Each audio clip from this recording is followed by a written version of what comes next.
મંત્રીઓ છે ને એમના છોકરાઓ એ ફોરેનમાં ભણે છે. ધર્મેન્દ્ર પ્રધાન હોય, જયશંકર હોય, પિયુષ ગોયલ હોય, નાણામંત્રી નિર્મલાબેન હોય કે શિવરાજસિંહ ચૌહાણ હોય, એમના પુત્રો એ વિદેશોમાં ભણે છે.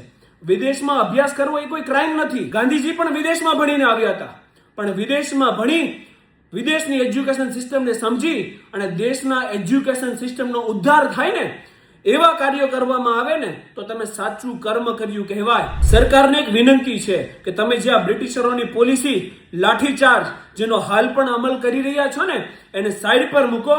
આંદોલનકારીઓને સાંભળો, એ તમારી ફરજ છે. અને જો આંદોલનકારીઓને નહીં સાંભળો ને તો ભગતસિંહનું એક વાક્ય કહીશ કે બહેરાઓને સંભળાવવા માટે ધમાકો જરૂરી છે. આ દેશની અંદર યુવાનોને આ દિલમાં રહેલી દેશદાજ એ વિસ્ફોટના સ્વરૂપમાં બહાર ના આવે ને એ પહેલા યુવાનોને સાંભળવામાં આવે.